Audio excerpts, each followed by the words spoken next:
Mark Twain once said, "Travel is fatal to prejudice, bigotry, and narrow-mindedness, and many of our people need it sorely on these accounts. Broad, wholesome, and charitable views of men and things cannot be acquired by vegetating in one little corner of the earth all one's life." Sound familiar? You've likely seen this quote or 100 like it plastered on the classroom walls of most high school English teachers, or maybe you've heard its sentiment echoed by academics, politicians, and media personalities alike to the point where you think it's true. But it's not. Like every other prevailing liberal idea which underscores our modern thinking, it's not just inaccurate, it's the exact opposite of the truth. Ever since the Enlightenment and the rise of liberal thought, and especially in the wake of World War II, we in the West have operated on an ideological framework entirely foreign to how people used to think. We're not only alienated from everything that came before, but also actively convinced to oppose those old ideas. Specifically, this idea that all cultures are equal and therefore can be and should be interchanged and intermixed isn't just a rare idea historically, it's provably destructive in both the past and the present. This isn't some abstract, intangible phenomenon. When you compare the fruits of civilized society before and after the advent of liberalism, and especially mandated multiculturalism, it becomes abundantly clear that some horrid incongruity has taken root. Something has gone terribly wrong, and it's only a matter of time before this erosion bears forth collapse. But to Mark Twain's credit, it's hard to see this if you stay put. We live in a liberal bubble here in America, and any glimpse of how the world used to operate has been torn down, cast out, or paved over. We don't see this fundamental clash ourselves as severely as you might if, say, you went to Europe. And that's exactly what I did. Unlike America, Europe still retains remnants of that old world, but simultaneously, because of its proximity to the world wars, it's also ground zero for the implementation of those liberal globalist ideas. Ideas which seek to eradicate those remnants of the past in the name of progress, tolerance, diversity, and overcoming prejudice. Whether it's from Twain or someone else, the consensus in contemporary academic thought is that we so sorely need to leave the past behind and our own culture to the wayside to get rid of these nasty prejudices. But this is one of the most heinous prejudices of all. The prejudice we really need to wipe out is our hatred for the people who came before us and the ideas which led them to build the society we still see hanging on today, if only by a thread.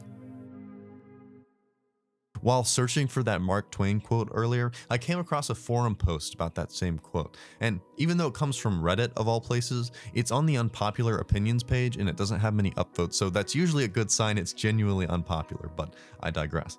The user says, and I paraphrase for the sake of grammar, "I'm sure we've all seen the quote from Mark Twain.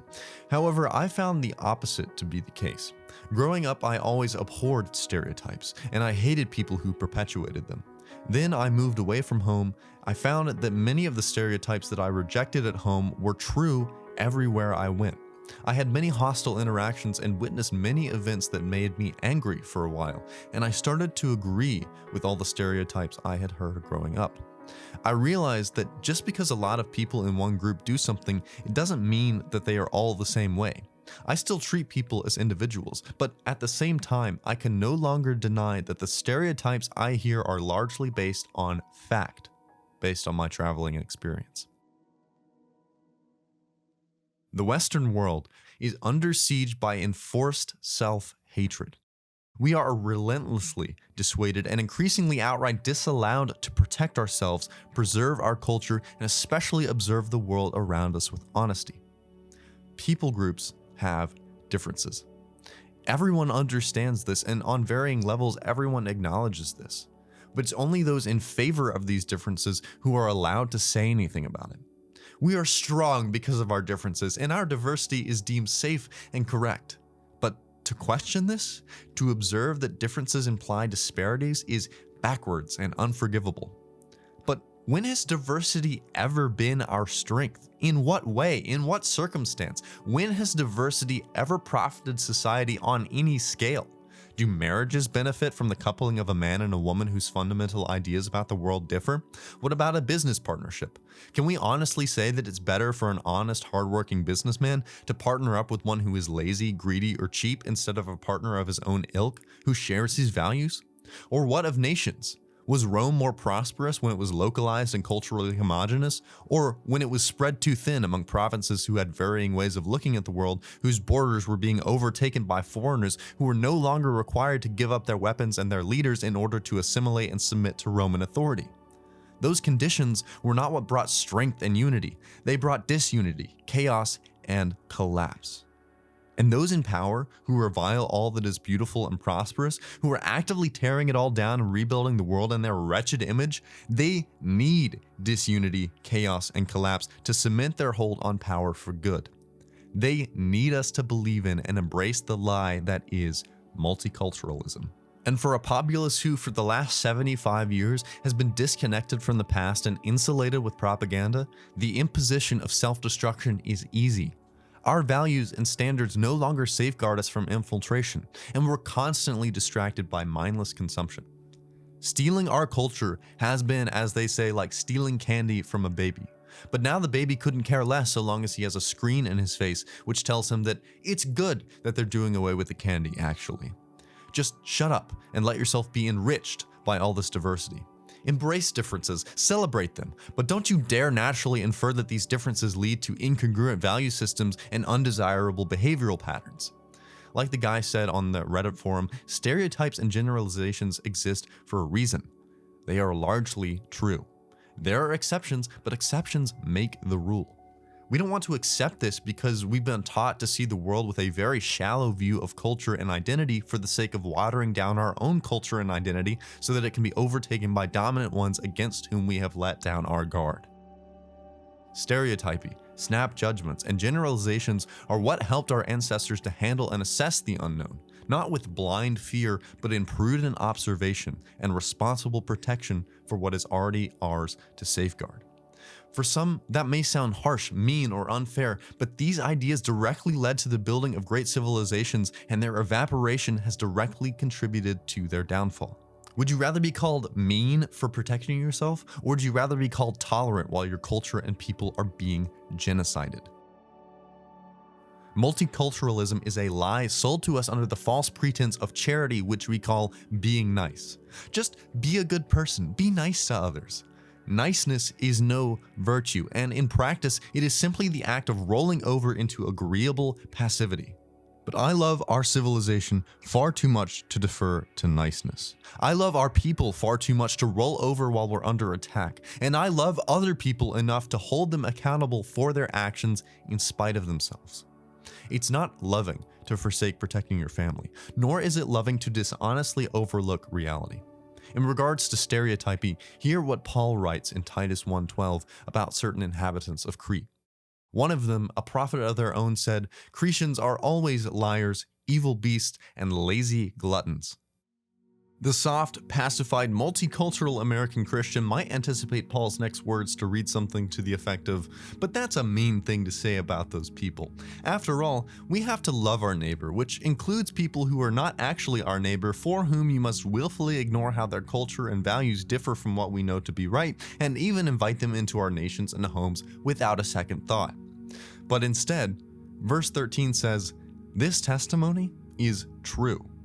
Why is this line of thinking, which was so prevalent prior to the last 75 years, so foreign to us now? It's because we have a shallow view of what culture is, and we have no standards with which to compare them. Everything is subjective. Cultures are interchangeable and intermixable because culture is nothing more than clothing or food or musical preference. And this is so convenient to the globalists who want to get rid of Western nations and our identity. When you blur these ideological lines, you start blurring borders, and you end up with the migrant crisis happening in North America and Europe. But culture isn't just exterior. The exterior is only a manifestation of the interior. Politics are downstream from culture, but culture is always derived from values which are defined by what is worshipped and esteemed. Culture is hardly just food or music. It's propriety, social taboos, standards, and expectations, down to the very essence of right and wrong. And when you come into contact with foreign cultures void of principle, far from God's truth or even natural law, you come face to face with lawless brutality and ugliness. This is why they ruthlessly attack cultural precedents derived from a Christian moral framework, and why they want to suppress them by way of foreign influence. If culture is what is worshipped, then multiculturalism is a false polytheistic religion, and it is at war with God.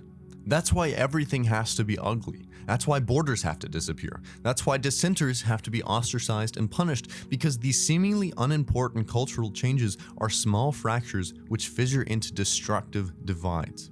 You cannot have strength, unity, or goodwill without being unified under one culture, one set of values, under one God. Enlightenment secularism takes the unity Paul writes about in Galatians 3 and tries to have it without Christ, but it never works. People groups may have innate differences in certain regards, but they can only be overcome through unity in Christ. But this requires total transformation, total assimilation to a godly culture, otherwise no unity can be formed.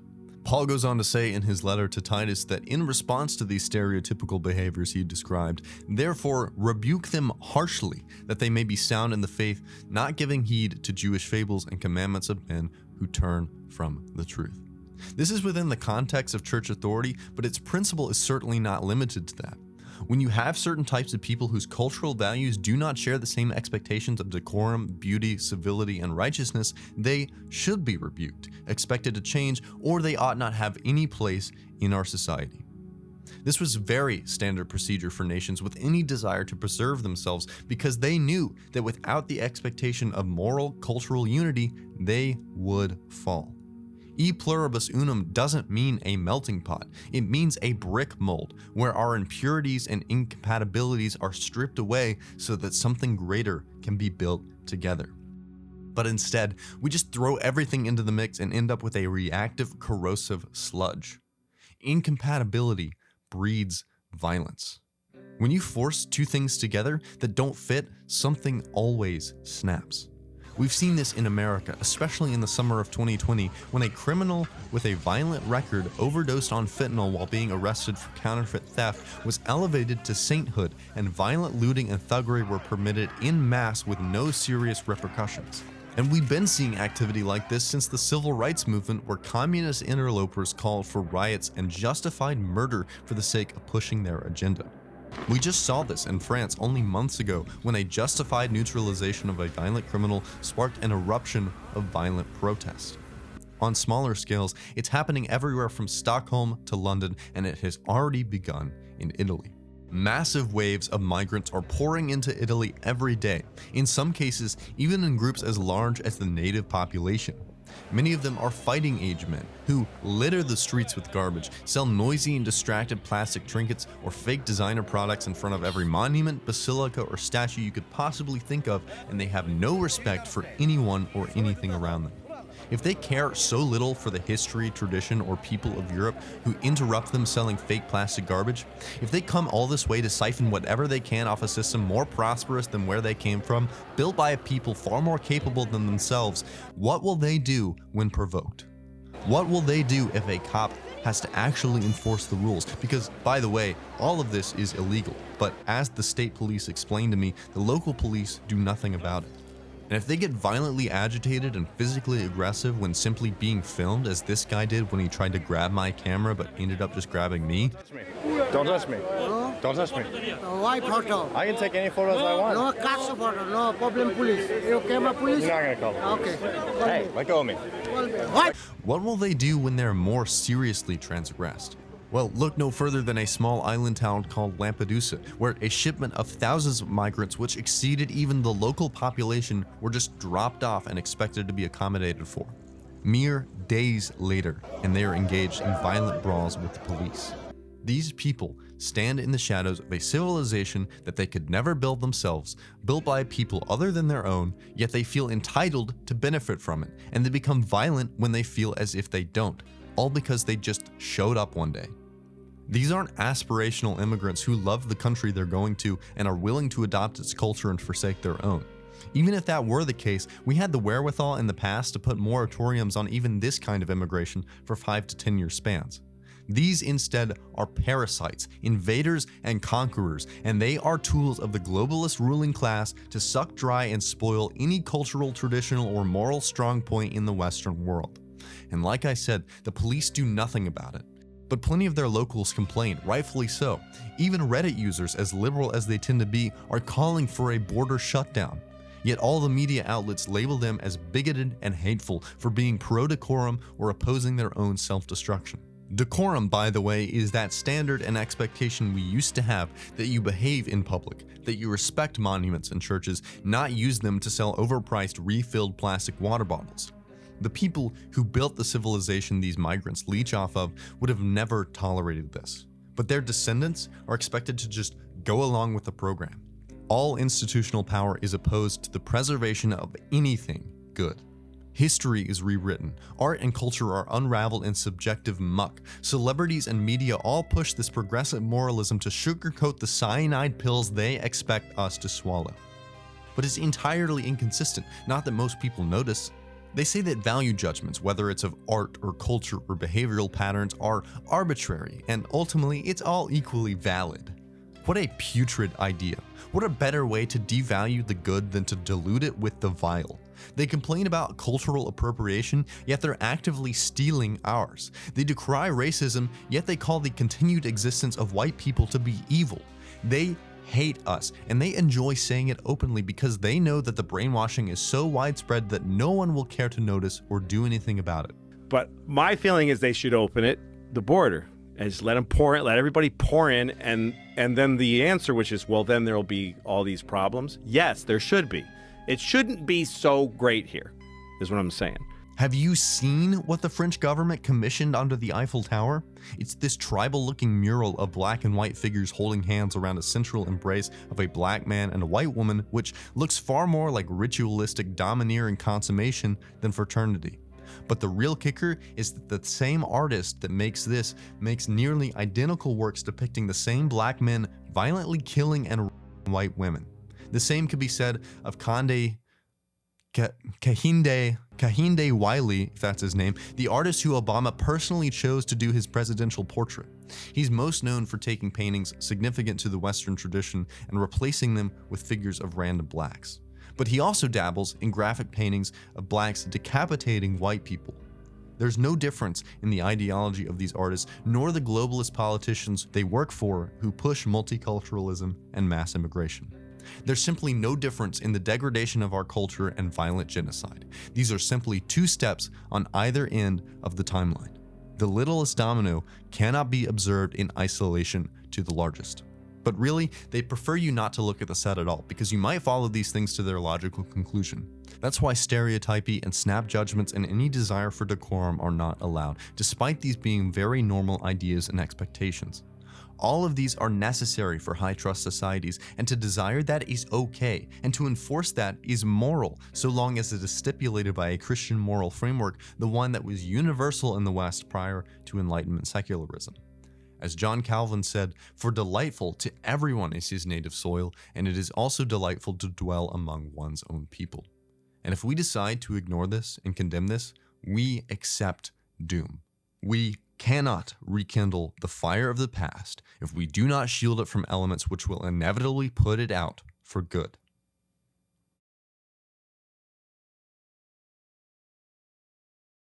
When I speak of past or tradition or culture, do not think I mean some vain or worldly invention. Every culture and every person must be held to a standard above men or nations. Art is just subjective, absent of a higher standard of beauty. Life is just chaotic and disordered, absent of a higher instructor. Our behavior is neither right nor wrong, extricated from a higher ethical code. We do not need to protect our culture simply because it is ours, though stewardship of our inheritance is vital. We must protect it because it is, for the most part, good. Even prior to Christ, these traditions sought truth and uprightness, even though they did not quite know where to look. They still pursued natural law and the God who created it, unacquainted with his true goodness, until Paul at the Athenian Areopagus said, "I perceive that in all things you are very righteous. For while I was passing through and considering the objects of your worship, I even found an altar with the inscription, to the unknown God.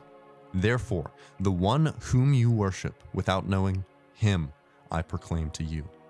The Greco-Romans merely needed redirection to be pointed away from worshiping created things to the Creator. Through this civilization and through this culture, Christianity flourished. Their art, architecture, and civilization were ready for transformation because they already appealed to natural law. That culture was taken and baptized into the basis for Christian culture. The soil was fertile for sowing. But not every culture is so fertile, not without removing deeply ingrained rocks or weeds. If people groups and cultures are different, then they may require different levels of cultural transformation than others to conform to the right standards. But in all things, in all people, we must expect this transformation and conformity to a true, whole, Christ-centered culture, or we will not have one at all. It is okay to have standards. It is okay to have expectations for public and private behavior. It is okay to desire the company of people who think and act similarly to yourself. It is okay to be objective and to say that certain cultural groups, and by consequence certain people groups, generally are too far removed from our ideas of truth, beauty, and goodness, and they have no right diluting or changing ours if they themselves are unwilling to change. This influence is derived from utter falsehood, and it must be rooted out. Make no mistake, multiculturalism is dangerous, destabilizing, and polytheistic, and the globalist powers need it to ensure they remain in power for good.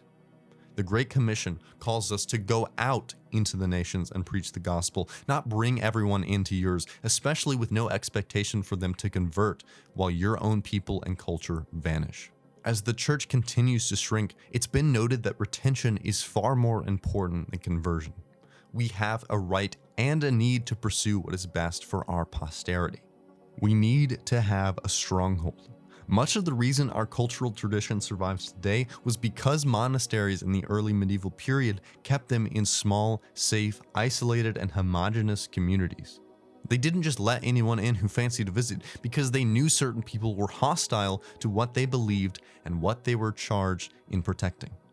The monks themselves may have been from different parts of Europe, but they were all united under one culture, one way of life, worshiping one God. If we don't expect our nations to emulate a similar unity, they will surely pass away. I'm not ready to let that happen. But saving the West is going to take some of us getting a lot more comfortable in honesty than capitulating to a historically novel standard of progressive niceness. We must stand up for what is right.